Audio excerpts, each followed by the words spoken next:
இந்த உலகத்தில் மனிதனை படைத்து மனிதர்களில் சிறந்தவர்களாக ஈமான்தாரிகளை ஆக்கி அல்லாஹு தஆலா ஈமான்தாரிகளை நீங்கள் இப்படித்தான் வாழ வேண்டும் என்ற ஒரு வாழ்க்கை கட்டமைப்பை நமக்கு கற்றுத்தந்திருக்கிறார். சங்கையானவர்களே, எனவேதான் அல்லாஹு தஆலா தனது வேதத்தின் மூலம் தனது வார்த்தைகளை தன்னுடைய கட்டளைகளை விளக்கி கூறி நபிகள் நாயகம் ஸல்லல்லாஹு அலைஹி வஸல்லம் அவர்களினுடைய வாழ்க்கையின் மூலம் அந்த வேத வரிகளை எப்படி எடுத்து நடக்க வேண்டும் என்ற அழகிய முன்மாதிரியை நமக்கு அல்லாஹு தஆலா அமைத்து தந்திருக்கிறார். எனவேதான் குர்ஆனில் ஓரிடத்தில் இரண்டு இடத்தில் அல்ல, பல்வேறு இடங்களில் அல்லாஹு தஆலா இதை நமக்கு சுட்டி காட்டுகிறார். லகத் கான லக்கும் ஃபீ ரசூலில்லாஹி உஸ்வத்துன் ஹஸனா, நிச்சயமாக நீங்கள் எப்படி வாழ வேண்டும் என்பதற்காக இவரை போல வாழ வேண்டுமா, அந்த தலைவரை போல வாழ வேண்டுமா, அல்லது அவர்களுடைய வாழ்க்கையில் முன்மாதிரி இருக்கிறதா என்று யாரையும் தேட வேண்டாம். லகத் கான லக்கும் ஃபீ ரசூலில்லாஹ், அல்லாஹ்வினுடைய தூதர் முஹம்மது ரசூலுல்லாஹி ஸல்லல்லாஹு அலைஹி வஸல்லம் அவர்களது வாழ்க்கையில் உங்களுக்கு உஸ்வத்துன் ஹஸனா, அழகிய நமூனா, அழகிய முன்மாதிரி இருக்கிறது என்று அல்லாஹு தஆலா பல இடங்களில் நமக்கு சுட்டி காட்டுகிறார். எனவே சங்கையானவர்களே, நபியுடைய வாழ்வு ஏதோ ஆன்மீகம் சார்ந்த விஷயங்களை மட்டும் நமக்கு போதித்து தரவில்லை. ஒரு முஸ்லிம் எச்சில் துப்புவதிலிருந்து அரசாட்சியில் அமர்ந்து எப்படி ஆட்சி நடத்த வேண்டும் என்பது வரை அனைத்து விஷயங்களையும் நபிகள் நாயகம் ஸல்லல்லாஹு அலைஹி வஸல்லம் அவர்கள் சொல்லியதல்ல, செய்து காட்டி சென்றிருக்கிறார்கள். உலகில் வந்த எத்தனையோ தலைவர்கள், எத்தனையோ மனிதர்கள் வார்த்தைகளால் சொல்லுவார்கள், இப்படி இருங்கள் அப்படி இருங்கள். உலகில் வாழ்ந்து காட்டிய ஒரே தலைவர் எம்பெருமான் ஸல்லல்லாஹு அலைஹி வஸல்லம் அவர்கள் மட்டும்தான். அவர்கள் பேசியது குறைவு, ஆனால் அவர்கள் வாழ்ந்து காட்டியது ரொம்ப அதிகம். அவர்கள் பேசியது மிகவும் குறைவு, ஆனால் வாழ்க்கையில் செயல் ரீதியாக அவர்கள் செய்து காட்டிய செயல்கள் மிக அதிகமாக இருந்து கொண்டிருக்கிறது. வரலாறுகளில் எழுதப்படுகிறது, ஒரு பெண்மணி நபிகள் நாயகம் ஸல்லல்லாஹு அலைஹி வஸல்லம் அவர்களுடைய காலத்திலே தன்னுடைய சிறு குழந்தையை அழைத்து கொண்டு வருவார். வந்து சொல்லுவாங்க, அந்த அம்மா, யா ரசூலுல்லாஹ், என்னுடைய இந்த பையன் இனிப்பு அதிகமாக சாப்பிட்றான். பொதுவாக குழந்தைகள்னாலே சாக்லேட்டு இனிப்புனா நிறைய சாப்பிடுவாங்க. அதுபோன்று அந்த பெண்மணியும் சொல்லுகிறார், என்னுடைய மகன் இனிப்பு அதிகமாக சாப்பிட்றான், அதனால கொஞ்சம் அவனுக்கு உபதேசம் செய்யுங்க. நபி அவர்கள் அந்த அம்மாட்ட சொன்னாங்களாமா, போயிட்டு கொஞ்ச நாள் கழிச்சு வாங்க. அந்த அம்மாவும் குழந்தையை கூட்டிகிட்டு போயிடுறாங்க. சில நாள் கழித்து வருகிறார்கள். நபி ஸல்லல்லாஹு அலைஹி வஸல்லம் அப்போ சொல்லித்தர்றாங்க, இனிப்பு அதிகம் சாப்பிடக்கூடாது. ஆனால் அந்த அம்மாவுக்கு ஆச்சரியம், அல்லாஹ்வின் தூதரே, நான் கூட்டிகிட்டு வந்தப்பவே இதை சொல்லியிருக்கலாமே, ஏன் எங்களை திரும்ப அனுப்பிச்சிட்டீங்க, இப்போ சொல்கிறீங்களே, கொஞ்ச நாள் கழித்து வர சொல்லி இந்த விஷயங்களை சொல்கிறீங்களே.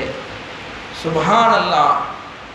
எம்பெருமான் ஸல்லல்லாஹு அலைஹி வஸல்லம் பதில் சொன்னார்கள், ஓ பெண்ணே, நானும் இனிப்பை அதிகம் விரும்பி சாப்பிடக்கூடியவனாகத்தான் இருந்தேன்.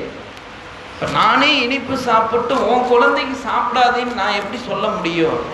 அதனால தான் நீ எப்போ வந்து என்கிட்ட இதை சொல்லிட்டு வந்தையோ அப்போது நான் இனிப்பு சாப்பிட்றத குறைச்சிட்டேன். அதுக்கப்புறம் இப்போ உன் குழந்தைக்கு சொன்னேன். பெரும் மாநாட்டில் பேசவில்லை, பெரியவர்களுக்கு உபதேசம் செய்யவில்லை, ஒரு சிறு குழந்தையை அழைத்து வந்து ஒரு சின்ன சாதாரண விஷயம்தான். பொதுவாகவே அதை சொல்ல சொன்ன போதும் கூட பெருமானார் ஸல்லல்லாஹு அலைஹி வஸல்லம் அவர்களினுடைய வாழ்வு இவ்வளவு தூயதாக இருந்தது. நான் எதை வாழ்க்கையில் செய்ய மாட்டேனோ அதை மற்றவங்களுக்கு சொல்ல மாட்டேன். எல்லாம் வார்த்தையில தான் சொல்லுவானுங்க, நாங்கள் சொல்றதையே செய்யறோம், செய்யறதையே சொல்றோம், வார்த்தையில் தான் சொல்லுவார்கள். வாழ்க்கையில் செயல் ரீதியாக செய்து காட்டிய ஒரு தலைவர், ஒரு தீர்க்கதரிசி, ஒரு நல்ல மனிதர் இந்த உலகத்தில் வாழ்ந்தார் என்று வரலாறு பேசும் என்றால் அது எம்பெருமான் ஸல்லல்லாஹு அலைஹி வஸல்லம் அவர்கள் மட்டும்தான். இன்னொரு சந்தர்ப்பத்தில் நபி ஸல்லல்லாஹு அலைஹி வஸல்லம் தன்னுடைய நாயக தோழர்கள் சஹாபாக்களோடு இருக்கிறாங்க. ஒரு பெண்மணி ஆசையாக திராட்சை கனியை கொண்டு வருகிறார். ஒரு தட்டு நிறைய திராட்சை பழம் இருக்கிறது. கொண்டு வந்து நபிகளாருக்கு முன்பாக வச்சு யார சொல்ல அன்பளிப்பா கொடுக்குறேன், நீங்களும் உங்களுடைய தோழர்களும் சாப்பிடுங்க. பொதுவாக பெருமானார் ஸல்லல்லாஹு அலைஹி வஸல்லம் அவர்களினுடைய பழக்கமே இதுதான். எப்ப எந்த பொருள் தனக்கு முன்பாக வந்தாலும் அதை தான் மட்டும் உபயோகிக்கவே மாட்டாங்க. தன்னோடு இருப்பவர்களுக்கும் பகிர்ந்து கொடுப்பதுதான் பெருமானார் ஸல்லல்லாஹு அலைஹி வஸல்லம் அவர்களுடைய பிரதான வழக்கம். ஆனால் அன்னைக்கு அந்த திராட்சை பழத்தை நபிகளாருக்கு முன்பாக வைக்கப்படுது. எடுத்து ஒரு பழத்தை சாப்பிட்டு பார்க்குறாங்க. எப்போவுமே அப்படி சாப்பிட்ட உடனே வலதுபுறத்துலேருந்து எல்லாத்துக்கும் கொடுங்கன்னு சொல்லுவாங்க. ஆனால் அன்றைக்கு நடைமுறைக்கு மாற்றமாக அந்த தட்டில் இருந்த திராட்சை கனிகள் அனைத்தையும் நபிகளாரே சாப்பிட்றாங்க. அந்த அம்மாவும் சாப்பிட்டு முடிச்சுட்டு தட்டை வாங்கிட்டு போகிறதுக்காக வெளியே காத்துட்டு இருக்கிறாங்க. நபி அவங்களே சாப்பிட்டு முடிச்சிடறாங்க, தட்டை எடுத்து கொடுக்குறாங்க, அந்த அம்மா வாங்கிட்டு போயிட்டாங்க. ஆனால் தோழர்களுக்கு ஆச்சரியம். யார் சொல்லலாம், என்னைக்குமே நாங்கள் பார்க்காத ஒன்று இன்னைக்கு பார்த்தோமே. எப்போ உங்களுக்கு முன்பாக எது வந்தாலும் பகிர்ந்தளித்துத்தானே நீங்கள் சாப்பிடுவீர்கள். ஆனால் இன்னைக்கு என்ன நீங்கள் இப்படி பண்ணிட்டீங்களே, நீங்களே சாப்பிட்டீங்களே, என்ன காரணம்? சஹாபாக்களுடைய வழக்கமே இதுதான். எது அவர்களுக்கு முன்பாக ஒரு நடைமுறைக்கு மாற்றமான விஷயமாக தெரிகிறதோ அதை போய் ஆளுக்கு பின்னால பேச மாட்டாங்க. அப்படி ஆயிடுச்சு, அப்படி செஞ்சுட்டு, எதா இருந்தாலும் ஃபேஸ் டு ஃபேஸ் நேரடியாக கேட்பார்கள். பிறரை பற்றி அவரின் முதுகுக்கு பின்பாக பேசக்கூடிய வழக்கம் பழக்கம் சஹாபாக்களுடைய வாழ்க்கையில் இருந்ததே கிடையாது. அதனால தான் நேரடியாகவே கேட்டாங்க, ஏன் இப்படி செஞ்சீங்க? சுப்ஹானல்லாஹ். நபிகள் நாயகம் ஸல்லல்லாஹு அலைஹி வஸல்லம் அவர்கள் பதில் சொன்னார்கள், தோழர்களே, அந்த பெண்மணி ஆசையாக நாம் எல்லாம் சாப்பிடணும்னு சொல்லி அந்த திராட்சை பழத்தை கொண்டு வந்து தந்திருக்கிறாங்க. நான் ஒரு பழத்தை எடுத்து சாப்பிட்டேன், கடும் புளிப்பாக இருந்தது. இப்போ உங்களில் வரிசையில் எல்லாத்துக்கும் கொடுத்துருந்துன்னு வைங்க, ஒரு சிலர் அமைதியாக இருப்பீங்க, ஒரு சிலர் சாப்பிட்டு என்ன சொல்லுவீங்க, சே பழம் ரொம்ப புளிப்பாக இருக்குது, புளிப்பான பழத்தை கொண்டு வந்து தந்துட்டாங்க. அந்த பெண்மணி வெளியில் தான் நிற்கிறாள். இந்த வார்த்தையை அந்த பெண்மணி கேட்டார் என்றால் அவளுடைய மனது புண்படும். எனவே தான் புளிப்பான பழமாக இருந்தாலும் அந்த பெண்ணினுடைய உள்ளம் புண்படக்கூடாது என்பதற்காக அந்த பழங்கள் அனைத்தையும் நானே சாப்பிட்டேன் என்று சொன்னார்கள். ஆக சங்கையானவர்களே, இப்படிப்பட்ட ஒரு அற்புத தலைவரை எங்குமே காண முடியாது. ஒன்றுக்கு ஆகாததான் அடுத்தவங்களுக்கு கொடுப்பாங்க. நல்லதையெல்லாம் தான் ஆட்டையை போடுறத இன்றைய தலைவர்களின் வழக்கம். ஆனால் எம்பெருமானார் ஸல்லல்லாஹு அலைஹி வஸல்லம் அப்படியல்ல. உயர்ந்த தங்கங்களும் மாணிக்கங்களும் வந்தது, அவைகளையெல்லாம் அடுத்தவர்களுக்கு பகிர்ந்து தந்தார்கள். ஒரே ஒரு கட்டி மீதம் இருந்தது, இதை மற்றவர்களுக்கு தராதவரை எனக்கு தூக்கமே வராது என்று சொன்னார்கள். ஆனால் புளிச்சு போன ஒன்றுக்காகாத பழத்தை தானே சாப்பிட்டாங்க. இதுதான் பெருமானார் ஸல்லல்லாஹு அலைஹி வஸல்லம் அவர்களினுடைய வாழ்க்கை. அதனால தான் அல்லாஹ் சொல்றான், அழகிய முன்மாதிரி, நீங்கள் எப்படி வாழ வேண்டும் என்ற வாழ்க்கை தத்துவம் உங்களுக்கு தெரிய வேண்டுமா? பெருமானார் ஸல்லல்லாஹு அலைஹி வஸல்லம் அவர்களினுடைய வாழ்வு உங்களுக்கு அழகிய தத்துவ விஷயமாக இருந்து கொண்டிருக்கிறது. வரலாற்றில் எழுதப்படுது, நபி ஸல்லல்லாஹு அலைஹி வஸல்லம் அவங்களுடைய காலத்தில் ஒரு யூதர் அறிஞர் ஒருவர் இருந்தார். எப்படி இஸ்லாத்தில் மார்க்க அறிஞர்கள், இஸ்லாமிய அறிஞர்கள், ஆலிம்கள் இருக்கிறார்களோ அதுபோன்று யூத மதத்தில் அந்த தௌராத்துடைய வேதங்களை எல்லாம் முழுசா படித்த ஒரு ஆலிம் இருந்தார். அவர் அந்த தௌராத் வேதத்தில் படித்திருந்தார், முஹம்மது என்ற ஒரு நாயகம், ஒரு நபி பின்னால் வருவார், அவர் மக்காவில் தோன்றுவார் என்று அவருடைய அந்த தன்மைகளை எல்லாம் படிச்சிருந்தாங்க. அந்த சமயத்தில் தான் நபி ஸல்லல்லாஹு அலைஹி வஸல்லம் அவங்களும் தன்னை நபியாக பிரகடனப்படுத்துகிறார்கள். அந்த தௌராத் வேதத்தில் சொல்லப்பட்ட பல அடையாளங்களை அவர் சோதனை பண்ணார். எல்லாமே சரியா இருந்தது. இன்னும் ஒரு சில அடையாளங்களை மட்டும் அவர் சோதித்து பார்க்க விரும்பினார். அதனால இப்படி ஒரு திட்டம் ஒன்று போட்டார்.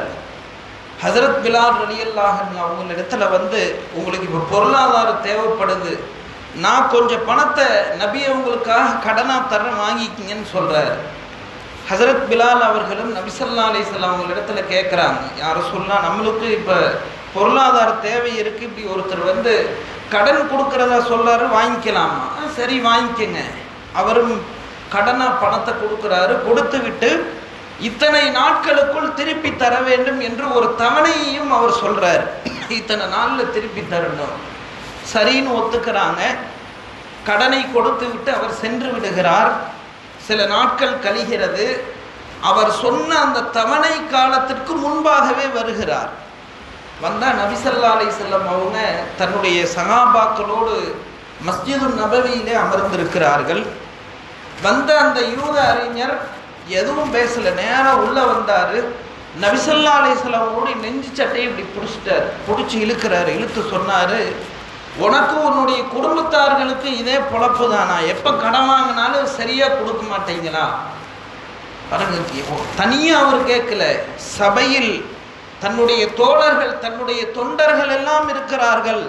அப்படிப்பட்ட சபையில் வந்து அவர் கேட்ட விதம், நெஞ்சு சட்டையை பிடித்து இழுத்து வேணும்னே அவர் இப்படி கேட்கிறார். அருகில் இருந்த சஹாபாக்கள் கொந்தளிக்கிறார்கள். ஹஸரத் உமர் ரலியல்லாஹு அன்ஹு அவங்களும் இருக்கிறாங்க. இதை பார்த்த கணம்தான் உமர் ரலியல்லாஹு அன்ஹு அவர்களினுடைய கோபம் உச்ச நிலையை அடைகிறது. உடனே வாளை உருவிடுறாங்க. உருவிட்டு சொன்னாங்க, யார சொல்லலாம், நீங்கள் அனுமதி கொடுங்க, இந்த முனாஃபிக்கை நான் வெட்டாமல் விட மாட்டேன். நபி ஸல்லல்லாஹு அலைஹி வஸல்லம், உமரே அமைதியாகுங்க, உமரே அமைதியாகுங்க, கடன் வாங்கினது நானும், கொடுத்தது அவரு, எனக்கு அவருக்கும் தான் இந்த சம்பாஷணை, நீங்கள் எதுக்கு இப்படி வந்து பேசுகிறீங்க? பாருங்க, இந்த மாதிரி ஒரு சுச்சுவேஷனில் கடனுக்கு இத்தனை நாள் தவணை மீதி இருக்குது, முன்னாலே வந்து கேட்குறாரு.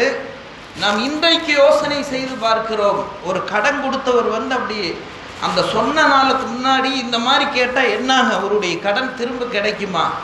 நீ ஒழுங்காக கேட்டிருந்தா கூட நான் கொடுத்துருப்பேன், ஆனால் நீ என்னை கேவலப்படுத்திட்டு அதனால் உன் காசு என்னானாலும் கிடைக்காது, அப்படித்தான் இன்னைக்கு பேசுவாங்க. ஆனால் எம்பெருமான் ஸல்லல்லாஹு அலைஹி வஸல்லம் அவர்கள் மறுமையை அஞ்சினார்கள், அல்லாஹுவை பயந்தார்கள். உமர் ரலியல்லாஹு அன்ஹு புடிச்சு திட்டினாங்களாமா, உமரே நீ செஞ்சது தப்பு, எதுக்கு இப்படி அவர்கிட்ட பேசுகிறீங்க?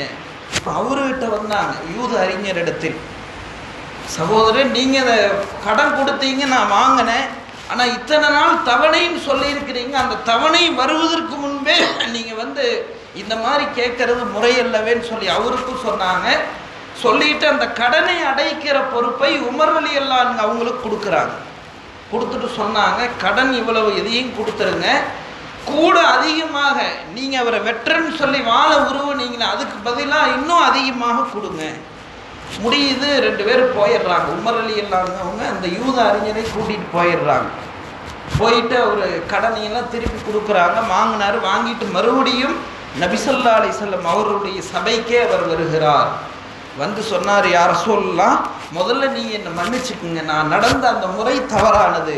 ஆனால் நான் ஏன் அப்படி நடந்தேன்னா, தௌராத் வேதத்தில் முஹம்மது என்ற நபி வருவார், அவருடைய தன்மை, அவரை எவ்வளவு கோபப்படுத்தினாலும் அவர் அதை சகித்து கொள்வார், எவ்வளவு கோபப்படுத்துகிறோமோ அவ்வளவு அவர் பொறுமையாக இருப்பார்னு சொல்லி எழுதப்பட்டிருந்துச்சு.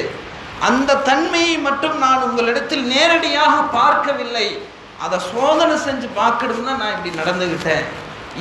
இப்பொழுது நான் அறிந்து கொண்டேன் நீங்கள் உண்மையான தூதர் அப்படின்னு சொல்லி அவர் அதே இடத்தில் அஷ்ஹது அல்லா இலாஹ இல்லல்லாஹ் வ அஷ்ஹது அன்னக ரசூலுல்லாஹ் என்று சொல்லி இஸ்லாத்தை ஏற்றுக்கொண்டார் என்று வரலாறுகளில் எழுதப்படுகிறது. ஆக சங்கையானவர்களே, நபி ஸல்லல்லாஹு அலைஹி வஸல்லம் அவர்களினுடைய வாழ்க்கையை எந்த கோணத்தில் நாம் பார்த்தாலும் எல்லா கோணத்திலும் ஒரு அழகிய முன்மாதிரியைத்தான் நபி ஸல்லல்லாஹு அலைஹி வஸல்லம் அவர்கள் விட்டு சென்றிருக்கிறார்கள். எனவே தான் நாம் சஹாபாக்களை பார்க்கிறோம். எல்லா நிலைமைகளிலும் நபியவர்களினுடைய வார்த்தைகளை, நபியவர்களினுடைய வாக்குகளை தங்களினுடைய தலை மீது வைத்து அதை மிகவும் உயர்ந்ததாக கருதி சஹாபாக்கள் செயல்பட்டார்கள். வரலாறில் எழுதப்படுது, ஒரு நாள் நபி ஸல்லல்லாஹு அலைஹி வஸல்லம் அவர்கள் மஸ்ஜிது நபவியிலே மக்களுக்கு பிரசங்கம் செய்து கொண்டிருக்கிறார்கள், பயான் செஞ்சுட்டு இருக்கிறாங்க. அப்போ பள்ளிக்கு வெளியில் ஒரு சஹாபி, அப்துல்லாஹ் இப்னு ரவாஹா என்ற பெயருடைய ஒரு சஹாபி, விறகு கட்டை சுமந்து கொண்டு வெயிலில் வந்துட்டு இருக்கிறார். அப்போ பயான் நடந்துட்டு இருக்குது, வெளிப்பள்ளியில் சிலர் வந்து நின்று இருக்கிறாங்க. நபி ஸல்லல்லாஹு அலைஹி வஸல்லம் அவங்கள பார்த்து சொன்னாங்க, இஜ்லிஸ், உட்காருங்கன்னு சொல்றாங்க. இந்த வார்த்தையை வெளியே விறகு கட்டை சுமந்து வந்து கொண்டிருந்த அப்துல்லாஹ் இப்னு ரவாஹா கேட்டு விடுகிறார். அங்கேயே உட்கார்ந்துடுறாங்க. அப்படி விறகு கட்டை கையில் வச்சுட்டு அங்கேயே உட்கார்ந்துடுறாங்க. பிரசங்கம் முடிகிறது. நபி ஸல்லல்லாஹு அலைஹி வஸல்லம் பள்ளியிலிருந்து வெளியே வர்றாங்க. பார்த்தா அப்துல்லாஹ் இப்னு ரவாஹா வீதியில் உட்கார்ந்துருக்கிறார். நபியவும் கேட்டாங்க, அப்துல்லாஹ் இப்னு ரவாஹாவை, என்ன இது கோலம், ஏன் இப்படி உட்கார்ந்துருக்கிறீங்க? சொன்னாங்களாமா, யாரை சொல்லலாம், நான் விறகு கட்டை சுமந்துட்டு வந்துட்டு இருந்தேன், நீங்கள் பள்ளியில் இஜ்லிஸ்ன்னு சொன்னீங்க, உடனே நான் உட்கார்ந்துட்டேன். நபியவும் சொன்னாங்க, அது நான் உங்களுக்கு சொன்னதில்லை, நான் சொன்னது பள்ளிக்குள்ளே பயான் நடந்துட்டு இருக்கு, சில பேர் நின்றுட்டு இருந்தாங்க, அவங்கள உட்காருங்கன்னு சொன்னேன். அவர் சொன்னார், இல்லை யாரை சொல்லலாம், கட்டளை அது உங்களது வாயிலிருந்து வந்தது, அது நீங்கள் யாரை பார்த்து சொல்லியிருந்தால் நான் அதை கேட்டுட்டேன், கேட்ட பிறகு அதற்கு மாறு செய்வதற்கு என்னுடைய உள்ளம் இடம் கொடுக்கவில்லை, எனவே தான் அங்கேயே நான் அமர்ந்து கொண்டேன். சஹாபாக்கள் நபி ஸல்லல்லாஹு அலைஹி வஸல்லம் அவர்களினுடைய மதிப்பு கண்ணியத்தை எவ்வளவு அவர்களது உள்ளத்தில் வைத்திருந்தார்கள் என்பதற்கு இந்த வரலாறுகள் எல்லாம் நமக்கு முன்னுதாரணமாக இருந்து கொண்டிருக்கிறது. எனவே சங்கையானவர்களே, நபி ஸல்லல்லாஹு அலைஹி வஸல்லம் அவர்களினுடைய வாழ்க்கை தான் நமக்கு சிறந்த முன்மாதிரி. இதை முஸ்லீம்கள் அல்ல, முஸ்லீம் அல்லாத அறிஞர்களும் கூட இதை விளங்கி இருக்கிறார்கள். ஒரு சில வருடங்களுக்கு முன்னால் ஒரு கிறிஸ்தவ அறிஞர், த மைக்கேல் ஹெச் ஹார்ட் அப்படின்னு சொல்லி ஒருத்தர், கிறிஸ்டின், அவர் ஒரு கிறிஸ்தவ மதத்தை சார்ந்தவர். அவர் ஒரு புத்தகம் ஒன்றை எழுதுகிறார். அந்த புத்தகத்துடைய தலைப்பு என்ன, தி 100, 100 தலைவர்களின் வாழ்க்கை அப்படின்னு சொல்லி ஆங்கிலத்தில் ஒரு புத்தகம் ஒன்றை எழுதுகிறார். இப்போ உலகத்தில் வாழ்ந்த சிறந்த 100 தலைவர்களுடைய வாழ்க்கையை ரிசர்ச் பண்ணி எடுத்து எழுதுகிறார். இப்போ எழுதிட்டு அதை வரிசைப்படுத்துகிறார். வரிசைப்படுத்தும் போது முதல் இடத்துல நம்பர் 1ல் எந்த தலைவரை வைக்கலாம் அப்படின்னு சொல்லி அவர் யோசனை செய்கிறார். செய்த அவர் பல்வேறு தலைவர்களுடைய வாழ்க்கையை ஆய்வு செய்கிறார். எல்லாத்துடைய வாழ்க்கையிலும் ஏதோ ஒரு மைனஸ் இருந்துக்கிட்டே தான் இருக்குது. அதில் சிறந்தவராக இருந்தால் ஏதோ ஒரு குறை இருக்கிறது. கடைசியாக அவர் நபி அவர்களினுடைய வாழ்க்கையை ஆய்வு செய்தார். எந்த கோணத்திலும் அவர் குறையே காணவில்லை. அதனால முதல் இடத்துல நபி ஸல்லல்லாஹு அலைஹி வஸல்லம் அவங்களுடைய ஹிஸ்டரி எழுதுகிறார், வரலாறை எழுதுகிறார். அவருடைய சக நண்பர்கள், கிறிஸ்துவ நண்பர்கள் அவரிடத்துல கேட்குறாங்க, எப்போ நீ ஒரு கிறிஸ்டின், ஒன்று ஈசாவை முதல் இடத்துல வச்சுருந்தீங்கன்னா சரி, நம்முடைய மதம், நீ என்ன முகம்மதுவை வச்சிருக்கிறையே? அந்த மைக்கேல் ஹார்ட் என்பவர் பதில் சொன்னார், நம்முடைய கடவுளாக நாம் பார்க்கிற இயேசுவின் வாழ்க்கையை நான் ஆய்வு செய்தேன். அவருடைய வாழ்க்கையில் எல்லா கோணத்திலும் முன்மாதிரி இருக்கிறது. ஆனால் அவர் வாழ்க்கையில் திருமணம் செய்யல, உலக வாழ்க்கையில். அதுக்கு முன்னாடியே அல்லாஹ் அவரை உயர்த்திட்டார். அந்த திருமண வாழ்வில் அவர் எப்படி நடந்து கொண்டார் என்று யாராவது கேட்டால், அவருக்கு தான் கல்யாணமே நடக்கலையே, அதில் அவர் எப்படி நடந்து கொண்டார் என்பது தெரியாத விஷயம் அல்லவா, அதில் குறை இருக்குது. ஆனால் நபி அவர்களினுடைய வாழ்க்கை அப்படி அல்ல. வியாபாரமா, அதற்கும் நபி அவர்கள் வழிகாட்டி இருக்கிறார்கள். இல்லற வாழ்க்கையை அதற்கும் வழிகாட்டி இருக்கிறார்கள். முஸ்லிம்களோடு எப்படி நடந்து கொள்ள வேண்டும் அதற்கும். இப்படி எந்த கோணத்தை எடுத்தாலும் குறைவில்லாத வழிகாட்டுதல் நபியுடைய வாழ்க்கையில் தான் இருந்தது. எனவே தான் நபி ஸல்லல்லாஹு அலைஹி வஸல்லம் அவங்களுடைய பெயரை நான் முதல்ல வச்சேன்னு சொல்லி சொன்னாராம். எனவே சங்கையானவர்களே, முஸ்லிம்கள் அல்ல, முஸ்லிம்களை தாண்டி மாற்று மத அறிஞர்களும் கூட, மாற்றார்களும் கூட நபி அவர்களினுடைய வாழ்க்கையை படித்து அவர்கள் அதில் மிகவும், இன்னும் சில பேர் இஸ்லாத்தையே தழுவுகிறார்கள். அதற்கு காரணம் நபி அவர்களுடைய வாழ்க்கை அவ்வளவு உயர்ந்ததாக இருக்கிறது. எனவே நம்மளும் என்ன செய்யணும், நபி அவர்களுடைய வாழ்க்கையை அறிந்து கொள்ள வேண்டும். நபி அவர்களினுடைய வாழ்க்கையில் எப்படிப்பட்ட வழிகாட்டுதல்கள், நபி அவர்கள் எப்படிப்பட்ட அணுகுமுறைகளை ஒவ்வொரு சமயத்திலும் மேற்கொண்டிருக்கிறார்கள் என்பதை அறிந்து நம்முடைய வாழ்க்கையிலும் நாம் அது போன்ற வழிகாட்டுதல்களை பின்பற்றக்கூடிய பாக்கியத்தை அல்லாஹு தஆலா நம் அனைவருக்கும் தந்தருள்வானாக. வ ஆகிரு தஅவானா அல்ஹம்துலில்லாஹி ரப்பில் ஆலமீன்.